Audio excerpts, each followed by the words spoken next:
It's Reimu Yukiri. It's Marissa Yukiri. Hey Marissa, there's been a lot of talk on social media lately about not coming to Japan. What was that all about? Oh, that's right. It was about the boycott of travel to Japan that was going on Chinese social media. Huh. It sounds scary, but why did it suddenly become such a hot topic? It all started with the deer incident in Nara. A video of a Chinese person kicking a deer went viral and caused a firestorm. What are you thinking? Putting a deer down? Even a Japanese person would be disgusted. Then a Jinwaku-type YouTuber appeared on the scene and things got complicated all of a sudden. What a chaotic development. And what's more, that YouTuber got elected to the Nara Assembly, which is outrageous. No way, Jinwaku-type YouTuber Agashitai. This incident really feels like the way modern society is working. I never thought that a social media firestorm would develop into an international issue, considering that it has affected real-world elections and even led to a boycott movement in China. But behind the scenes of this boycott controversy, the number of Chinese tourists is increasing. Is it increasing rather than decreasing? Isn't the internet completely out of sync with reality? That's right. In this video, I'll explain the background of the boycott of travel to Japan using data and facts.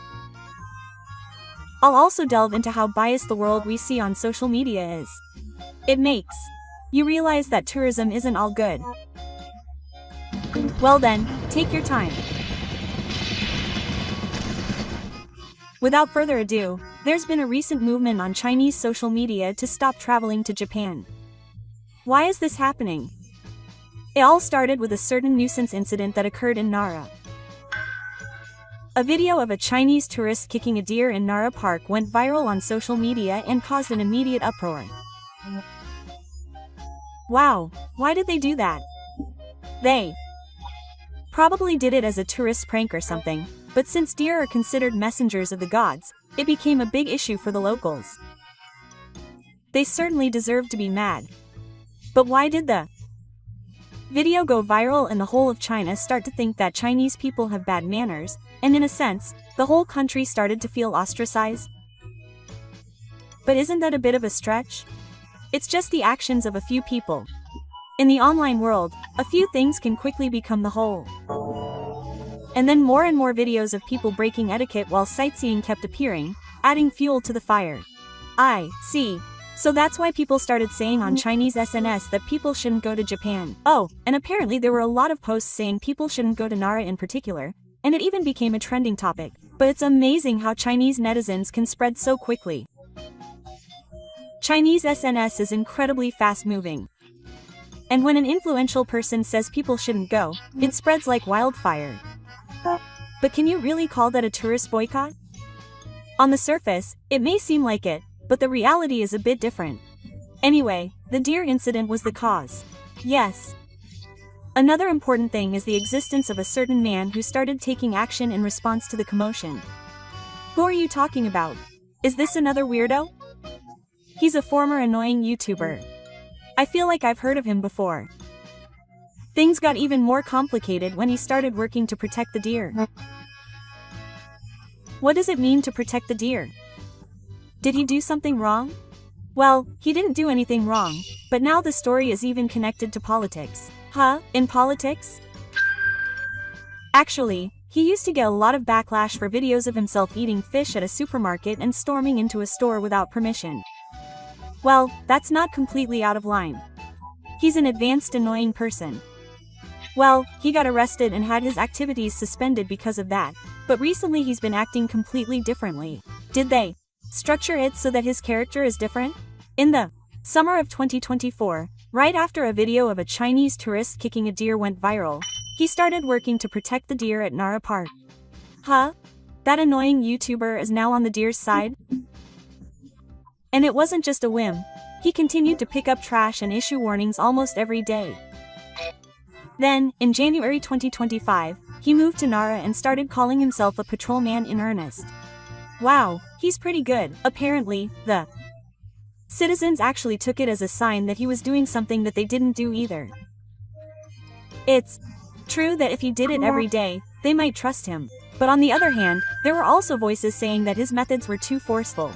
For example, he would expose tourists who didn't follow the rules in videos and warn them, or he would post them on social media and scold them. Yeah, that was effective, but some people might think it was too much. In fact, people on the internet said it was too scary and would cause a firestorm. But despite all that, his activities were certainly successful and he did a good job of correcting tourists' manner violations. It's true that if it spreads on social media, it can be a powerful warning. In particular, the video of him stopping a child from giving a deer a drink of cola became quite a hot topic.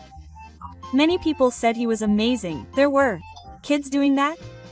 Really? So, opinions that it was only natural to take a strong stance in order to protect the deer increased, and the debate spread not only in Nara but also nationwide. Who would have thought his name would be mentioned in a serious context?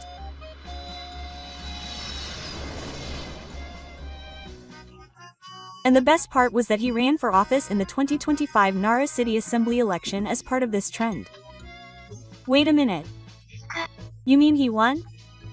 No way, he ran as an independent and received 8,320 votes, coming in third out of 55 candidates, earning his first election. No way. What a V-shaped turnaround for a nuisance mustard assembly member.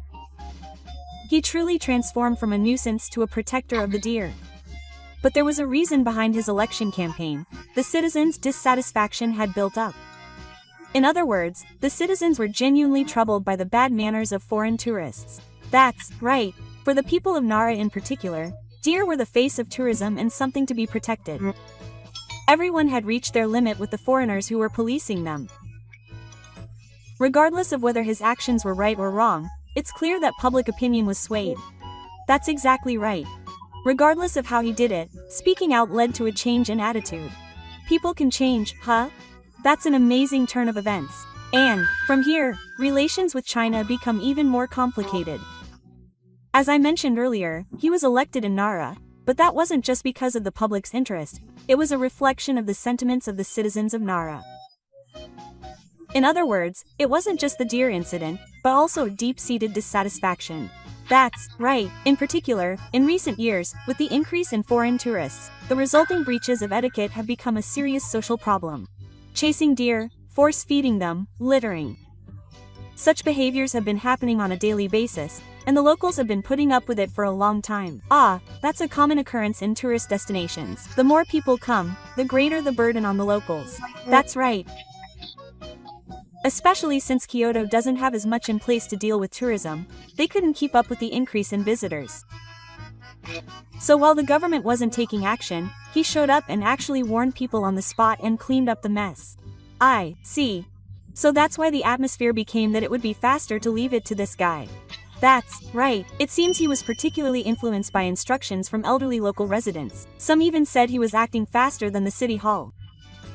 I heard he was a nuisance, but now he's a hero to the citizens. That said, not everyone agreed. Naturally, there were some negative opinions, such as, is it okay to make someone who caused problems in the past a council member? That makes sense. There are some scary aspects to exposing people in videos and warning them. But the fact that he still managed to collect more than 8 votes is proof that there was a lot of dissatisfaction. Someone did something that no one else did. That's a pretty strong reason to give him instructions. It felt more like a vote for his ability to take action than for him as a person. That's exactly it. He's more highly regarded as someone who takes action than as a council member who just talks. And surprisingly, local people tend to value people's faces. It's more important for the townspeople to feel close to him. It's true that people picking up trash in the local park may leave a stronger impression than the big shots on TV. Another big factor was the stress on foreign tourists. The situation where people were being badly mannered but no one was listening had been listening, and this had been causing a lot of frustration among the citizens. But that's a bit of a difficult problem. It could lead to discrimination or even become an international issue, right? That's why the government was cautious and couldn't take any effective measures. And that's why he decided to play the villain. It actually happened on the spot, it stood out, and the video became a hot topic in China. And that led to people on Chinese SNS saying they shouldn't travel to Japan. So that whole series of events made it all the way to the political arena. It's a very modern drama that one person's actions can change the mood of society and even lead to him becoming a city council member. Actually, if it weren't for SNS, this kind of development might not have been possible.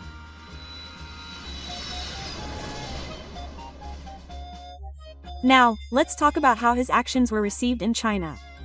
Naturally, the video caused a huge uproar on Chinese SNS. Wasn't the patrol praised in Japan? Many people in Japan thought it was a good job, but the Chinese side reacted negatively. There was a storm of criticism that it was targeting Chinese tourists and discriminatory behavior.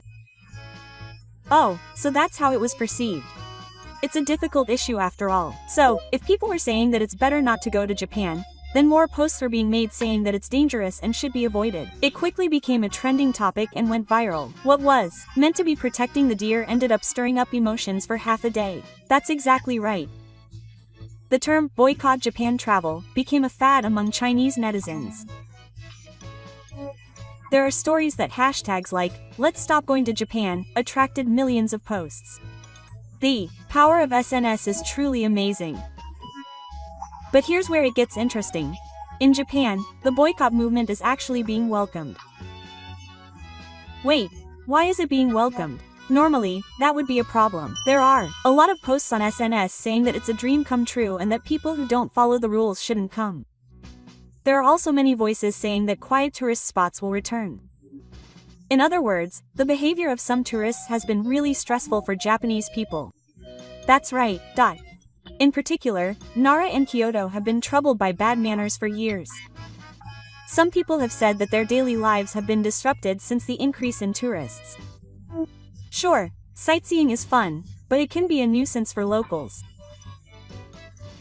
And his activities have brought that dissatisfaction to the surface all at once, and people are now openly calling for a boycott. In fact, there are a lot of people who are happy that they've stopped coming and things have become quieter.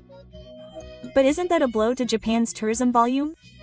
That's the tricky part. Foreign tourists are important economically, but there are some areas that have reached their limit.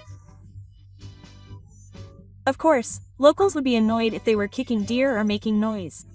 In fact, in Nara, the ordinance was revised in April 2025, and acts other than participating in the hosting were clearly prohibited. It is also said that this was the result of his activities swaying the Seinen movement. That annoying YouTuber had such an impact that it took action against the law that some people say they don't know what the right answer is, but at the very least, the dissatisfaction of the people of Nara was on the verge of exploding.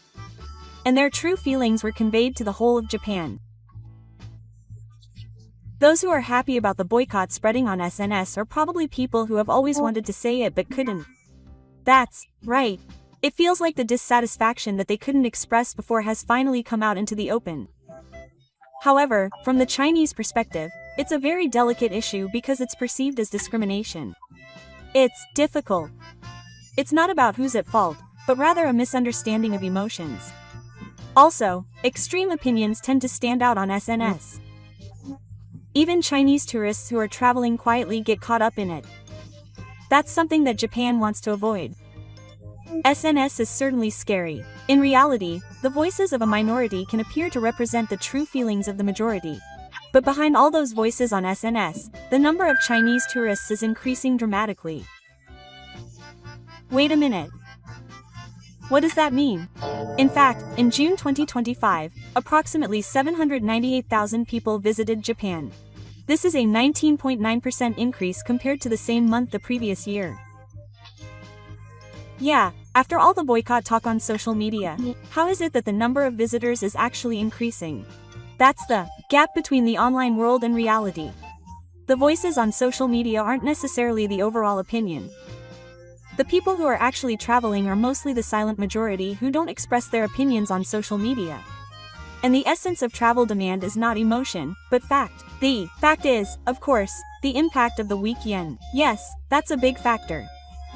In Japan, hotels, food, and shopping seem to be cheaper than in China right now.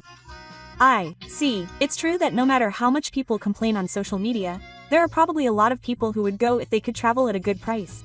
What's more, the cumulative total from January to June 2025 has already exceeded that of 2019, before COVID-19. Furthermore, in July, the total number of foreign visitors to Japan was 3.43 million. This is also a record high. Among them, there were a particularly large number of Chinese people. In other words, the boycott of Japan that spread on social media has had almost no effect on actual travel. So, does that mean the fuss was just an online incident? That's right. Of course, some people are affected, but the majority of Chinese tourists prioritize the real-world benefits over social media. Does that mean that a minority has a loud voice but doesn't actually have that much influence? Yes. For example, there may only be 100 people calling for a boycott, but hundreds of times that number actually buy plane tickets to Japan. People don't announce their travel plans on social media. Sure, you see posts saying, "I went to Kyoto," but no one goes out of their way to write, "I decided not to go." So the boycott that is being spread on social media appears to be many times bigger than it actually is. That means that Japan needs to calmly look at the data and make a judgment. Yes, when you get carried away by your emotions, you lose sight of reality. Both tourism volume and politics are now too influenced by social media. That's why it's important to look at things in numbers, not just the loudest opinions. I took the news seriously that tourism was crashing due to the boycott. In reality, it was more like a tourism bubble. And behind that bubble, another serious problem was emerging.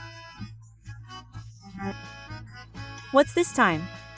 Over-tourism and manners issues. The number of tourists has increased so much that local life is starting to fall apart. It sounds serious. I'll listen carefully, so explain it clearly. Leave it to me. Now, I mentioned that the number of tourists is increasing, but at the same time, over-tourism is being declared. As the name suggests, it's a phenomenon where there are so many tourists that local life can't function. Oh, you can't ride the bus in Kyoto, or there's traffic in Asakusa. Yes, that's exactly what over-tourism is. For example, in Kyoto, there are so many tourists during the morning rush hour that locals are crying out because they can't get to work. During the season, buses are so packed that locals can't get on. It's a normal occurrence. Isn't it ironic that locals can no longer live in tourist areas? And that's not all. Pollution laws, smoking, and unauthorized photography. In tourist areas, the number of violations of manners is increasing, and the stress of the residents is reaching its limit. It's not just tourists. That's right. And as a result of such repeated acts, in April 2025, Nara Prefecture considered an ordinance prohibiting acts that do not involve the host. That's right. But conversely, that means that unless they went that far, the violations of manners would not have stopped. That's right. Furthermore, even though no specific country is named, for some reason, the warning signs are often posted in Chinese only. This leads to people calling it discrimination, and the situation escalates further. But isn't it all down to tourists who don't follow manners? That's true. Even if people say that warning signs in Chinese equal discrimination, if the actual percentage of people causing problems is high, then the response on the ground is unavoidable. Yeah, this is a problem that can't be dismissed as a case of mutual harm or cultural differences. That's why local governments are stepping up their measures, introducing parking reservation systems and promoting park and ride to alleviate traffic congestion caused by the concentration of tourists. They also impose traffic restrictions during busy times. Park alive means parking your car outside the park and taking the train or something. You know that, right? That's exactly it. Meanwhile, in Kyoto, the keyword is to disperse tourism. In other words, they're promoting off-site spots like the famous Kiyomizadera Temple and Kinkakuji Temple so that people don't concentrate too much. Oh, I've been seeing a lot of things like Anaba no Kyoto on SNS lately. That's right, that's also one of the strategies of the tourism director in Kyoto City. They're also using live cameras to show the congestion situation so that tourists can avoid the crowds themselves. But don't all of those things feel like temporary solutions? Well, that's true. The only real solution is to raise tourists' awareness of manners. There aren't actually that many people who break the rules with malicious intent.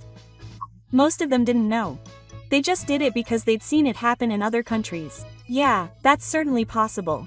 Many people think that as long as they don't mean to do anything, they can do whatever they want. That's why it's important to have a system in place at airports, stations, and hotels that uses video and language to communicate the rules. It is also necessary to post videos on Japanese etiquette on SNS so that people can gain the minimum level of knowledge before traveling. Otherwise, both Japanese people and tourists will be unhappy. I see. So nowadays, the most important point is whether or not you respect culture rather than just money. That's right. The era of simply chasing numbers is coming to an end. The question for tourism in the future is what kind of people we want to attract. Yeah, just hearing about it makes me realize that we are in an era where tourism is no longer just something to be grateful for. That's exactly it. That's why the keyword now is the idea of high-quality tourism. Instead of chasing numbers, we are shifting towards attracting tourists who understand Japanese culture and follow the rules. If we just get a lot of people to come and destroy local life and nature, then it's all for nothing. I see. But it's about the content. But how can we select people? Separate them by nationality? No, that's absolutely not okay. Separating them by country would be discrimination. What's important is action and understanding. For example, in response to the increase in the number of climbers on Mount Fuji, a system was introduced to limit the number of climbers per day to 4,000 from the 5th climb. This is the first time in Japan that a limit has been placed on the number of people allowed to climb the mountain, and it's quite intelligent. Limits on the number of people allowed to climb the mountain. Mount Fuji used to be an image that anyone could climb, but until now, that was the case. However, issues such as garbage and congestion on the hiking trails have reached their limit. That's why they're maintaining the quality of tourism by requiring advance reservations and charging a 2,000 yen entry fee. It's possible that similar restrictions and guidelines will be introduced in Nara and Kyoto in the future. It's true that overcrowded tourist destinations are a loss for both parties. Visitors aren't satisfied, and residents are inconvenienced. That's why decentralization is becoming important. People are not only being directed to famous spots, but also to small local tourist destinations and areas rich in nature. To achieve this, tourism directors provide promotional support in various locations through regional collaboration DM organizations. What is a DMO? A DMO is an organization that acts as a destination, management, and organization to properly manage and develop tourist destinations. It's like a tourism producer, so to speak. Wow, it's reassuring to see a tourist destination with a producer. Furthermore, advanced education is also important for high-quality tourism. For example, they could make guidebooks distributed at airports available in other languages, or show etiquette videos in hotels to raise awareness. That's a good idea. People remember better when they watch videos, right? Of course, not everything goes well, but Japan is now entering a phase where it's seriously considering the quality of tourism, protecting the lives of local residents while also allowing foreign tourists to enjoy themselves comfortably. Striking that balance is the challenge for future tourism in Japan. Yeah, I think so too. Tourism that's not just about spending money, but also about connecting with people's hearts, might be the true meaning of a good trip. That's right. That's why I think this series of events that started with his scandal has become an opportunity for Japan to reconsider tourism. Instead of excluding foreigners, we're creating a future where we can all enjoy ourselves together. That's the most important vision. Oh, it's an era where we use the wisdom of coexistence, not emotions. Isn't tourism where both Japanese people and tourists can feel comfortable the best? Right? When traveling, let's follow the rules and have fun. Without further ado, this time we'll be looking at the latest situation in Shanghai, China. China itself has been in a bad economic situation recently. It seems that Shanghai, the center of China's economy, couldn't avoid this bad trend. That's right. The numerous skyscrapers that used to shine with the lights of businessmen working late into the night. The shopping malls that were once teeming with people from outside the country are all a thing of the past. Seriously? Even Shanghai has hit rock bottom. China's economy is collapsing to this extent now. Oh, and by the way, the decline of Shanghai has been a factor in the country's overall slump. Shanghai too. The tragic situation isn't new. But recently, the problems have been getting worse without any improvement, and it's become a hot topic again. I see. So, can you tell me specifically about the current atmosphere in Shanghai? Of course. First, let's talk about Shanghai's Shiloh. Shiloh is a very famous medical supplies area, right? Yes. Shiloh used to be teeming with people, but now it's deserted. There was a video on SNS of someone visiting for the first time in a while and being devastated by the drastic change. Shanghai has maintained its position as the economic center of China. It's really a serious situation that the bustling city of Shanghai is in such a state. Oh, the pedestrian zone has also been closed and many stores have closed one after another. In other words, the city of Shanghai itself is almost deserted. That's right. And apparently, there are 3 major abnormalities happening this summer. It feels like we're finally getting to the main topic. What on earth happened? The first is that the number of foreigners living in Shanghai is decreasing. Oh. So there used to be a lot of foreigners there. As I've mentioned several times so far, Shanghai is the center of China's economy. Companies of all sizes from all over the world used to come to Shanghai in large numbers to seize business opportunities. It's true that in the past, China was home to a huge number of people and goods, making it quite an attractive place for people looking to start a new business. Yeah. But now, there are no people or goods, and all that remains are the huge costs, such as the outrageous rent. As a result, many foreigners no longer see Shanghai as a viable option and have left. That's right. There are also increasing cases of global companies such as Microsoft, which once had their sights set on Shanghai, China as their Asian base, but are now starting to withdraw from there. So that's another reason why more and more foreigners are disappearing from Shanghai. To the locals, that's an abnormal situation. After seeing foreigners in expensive suits buying snow in Shanghai at one point, the current situation must be quite a shock. Is that right? So what exactly is the second abnormal situation happening in Shanghai right now? It's that office workers have started making their own lunchboxes. Well, it doesn't seem like a bad idea, being healthy and economical, but to us Japanese. So does that mean that lunchboxes are culturally quite unusual for the Chinese? That's exactly what you said.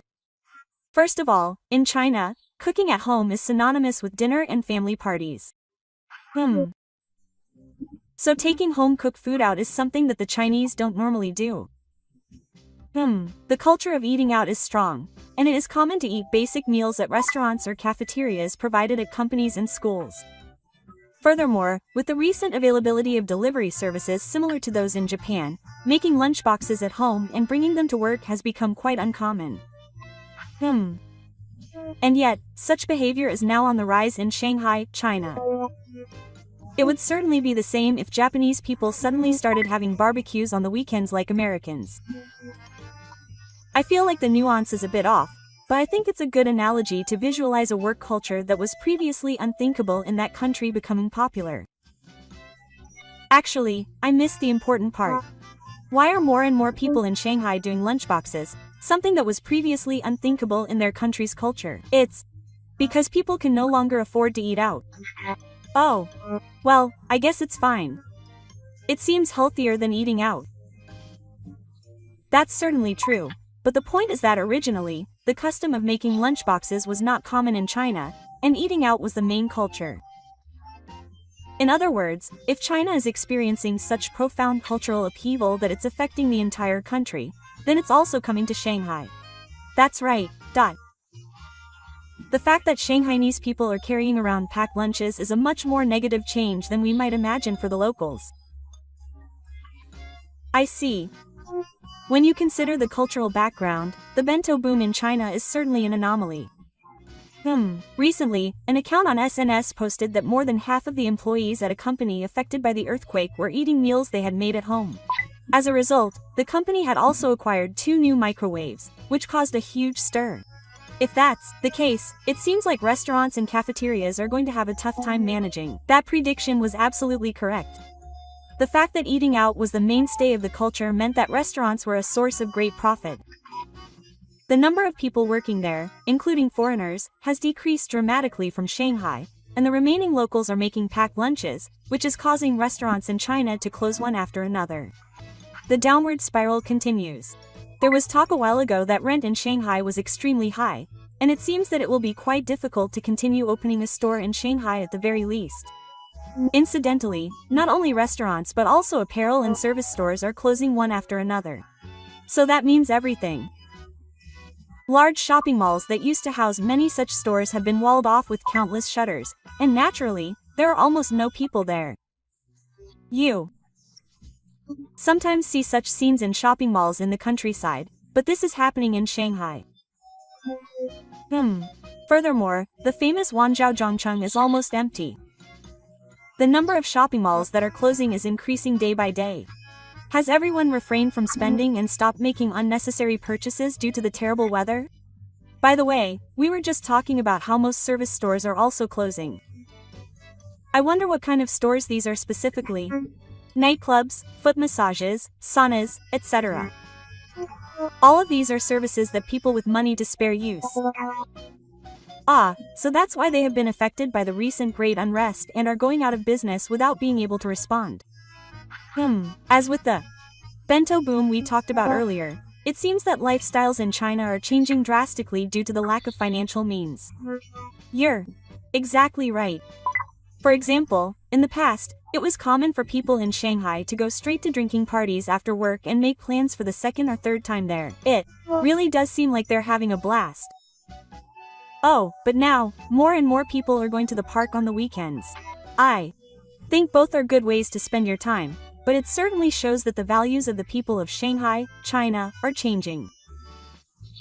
Are they seeking spiritual fulfillment, or do they no longer have the money to live a glamorous life at night? Either way, it's true that abnormal changes are occurring, along with the bento boom. I see. Actually, I've only heard about the second of the 3 abnormalities happening in the summer heat. So, let's briefly explain the last one, which is the sight of citizens bringing their homemade food and dishes to McDonald's and eating while sitting in the air-conditioned car.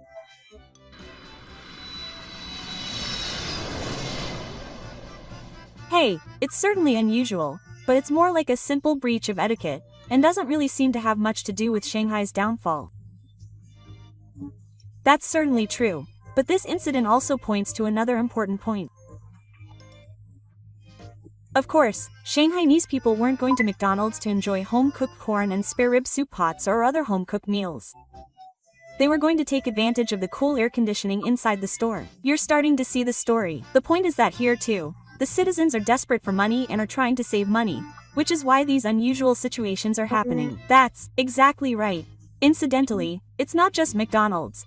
People are also continuing to use the air conditioning in the shopping malls that are still standing. Seriously? Those people will never buy anything, and from the store's perspective, it's like they're just paying for electricity. It seems like a negative trend is happening here too. At this rate, it's only a matter of time before the surviving shopping malls go out of business. Still, it was shocking in many ways to see people starting to bring their home-cooked meals to McDonald's. They must be in such dire straits that they have to do something so unreasonable. However, it seems that many people were surprised by the sight of him completely oblivious to the gazes of the surrounding customers. Perhaps the moment when no one thinks anything of it will finally be the end. That may be true. Shanghai, which has been showing signs of collapse for some time, has seen a sharp decline in its population this summer, including the number of foreigners living in Shanghai. The culture of deep sleep has been overturned, and office workers have started to eat their own bento lunches, and people have been spotted eating while walking around in McDonald's air conditioning. Broadly speaking, these 3 abnormal situations seem to be starting to occur. This will be happening in the fall and winter. But these problems are not just happening in Shanghai alone. The whole of China has fallen into a state of turmoil, and Shanghai, which was once an economic center, has also gone awry. Therefore, it seems that in order to solve the problems, it is necessary to eliminate the fundamental issues that the country is facing. But I don't think the collection soldier will take any effective action. The collection soldier has completely lost his influence, and now he is nothing more than a title. All he can think about right now is how to fight the power struggle with the opposition figures who are aiming for the new top position in China. In fact, this summer, there were major floods in various places, including Beijing, but the government basically ignored them. And the reason the flooding is so severe is because the government didn't do proper planning for city planning. So, in the end, the government is the cause of all the problems and what's making them worse. That's right. The reason the Chinese economy collapsed to the point where Shanghai has fallen to this extent is because the government burst the real estate bubble and overly encouraged the growth of the EV industry, which in turn destroyed the domestic automobile industry. We'll have to keep a close eye on what happens to Shanghai and China as a whole. That's all for the explanation. Was it easy to understand? So, if you enjoyed this video, please subscribe to the channel. Come back again later.